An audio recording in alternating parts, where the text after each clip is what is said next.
I'm Janet Kurtz, Editor-in-Chief of Nfocus. And I'm Madeline Bradford, the Associate Editor of Nfocus. And we're back this week after a holiday break with In Good Company. And we're so excited to be back for a new year. Yes, so excited. Happy New Year to you. You as well. How was your break? It was so good. You know, it was very busy, jam-packed with family time, friend time. Yes. I was in one of my best friends' weddings on Saturday, which was just so lovely. Congratulations to Emily and Tucker Wells. I loved being a part of your special day. That's fantastic. Well, good. What about you? Great.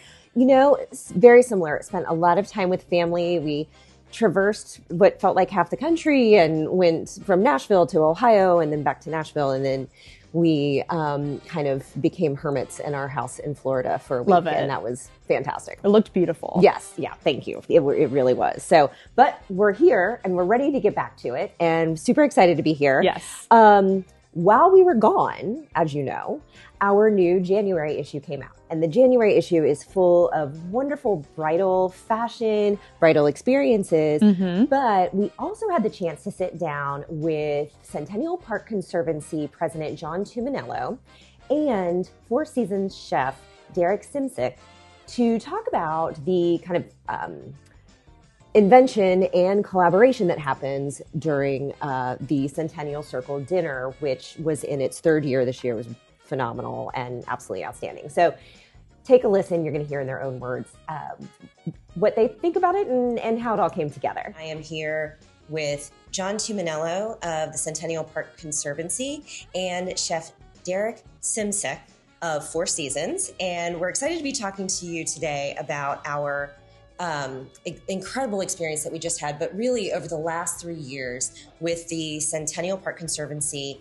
Centennial Circle dinner. But John, I would love it if you would just kind of open up a little bit about the history of the Centennial Park Conservancy, which I understand is celebrating 40-year anniversary this year. Sure. So the Parthenon, as you know, had its foundings in Nashville in 1897 at the Exposition. And they decided to make it a permanent building. So in 1931, it opened up as a permanent building, as a museum. And what it was missing, a key element, there was no Athena. And so for many decades, people talked about the need to bring Athena to the Parthenon, kind of to complete the project. And a group of people got together in the 1980s, and Roos was instrumental in starting to raise money to build the Athena statue. That's celebrating 35 years this year of it being built, but our organization is celebrating 40 years. And when the statue was built, it's like, we should keep this going. And it became the Parthenon Patrons Fund, which morphed over the years. 2005 took on Centennial Park as being part of the stewardship, and then it became Centennial Park Conservancy. Now, over the years, you have traditionally had the Conservancy Gala, which yes. we've certainly event. covered several yes. years. But in 2022, you made a shift. Sure. And that was your last Centennial Park Conservancy Gala. Tell us a little bit about the mindset behind making that change and then how that has been helpful for you.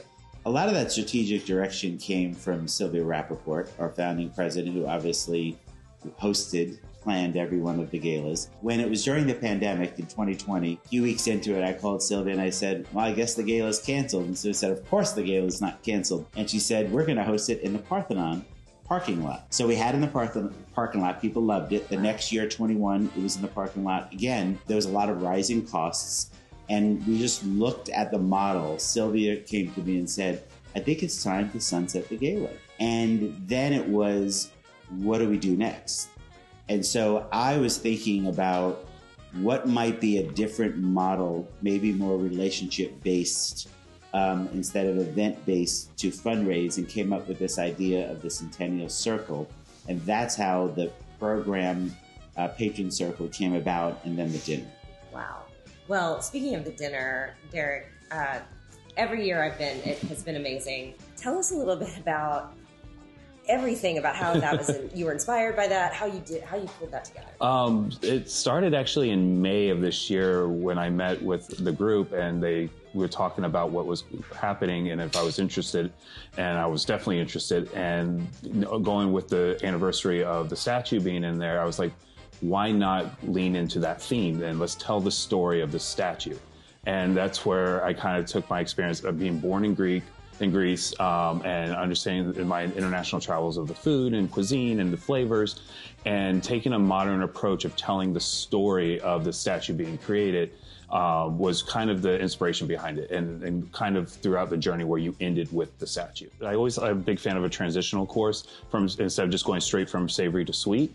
And so the idea was this transitional savory but also sweet course, which was with foie gras, but did a technique where we shattered it to look and mimic like if it was broken stone, like someone was just carving. And then when you were done eating, it literally swept the marble away.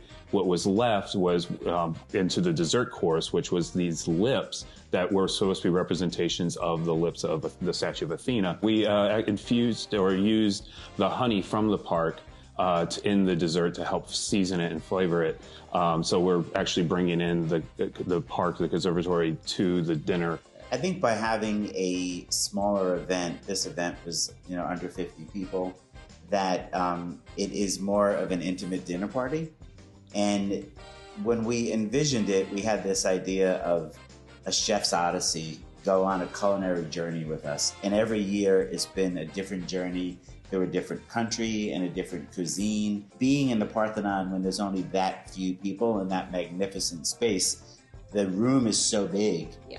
And there's not that many people there. It amplifies the magnitude of the Athena statue and those 42-foot columns. Well, thank you both so much. Thank we you really for having us appreciate on it. today. And again, bravo to both of you for such an incredible event. Thank you. Thank you.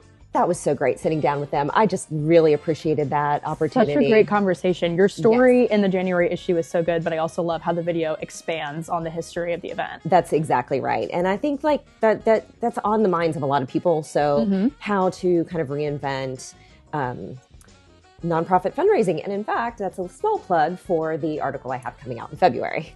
Exciting. Yes. And speaking of our February issue, we have a wonderful step inside that Whitney Clay brings us each month. But this is on Sushi San, the new 12th South hotspot darling.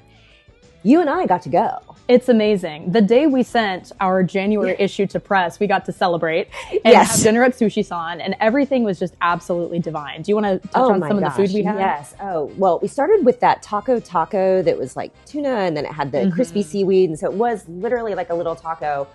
Fantastic. I have to say, I'm running back there to get, and I know this is going to sound odd, but to get a salad. Yes. They have this cashew and crispy rice salad. Delicious. Oh my gosh. Both of us were just losing our minds. Freaking out over it. So good. So good.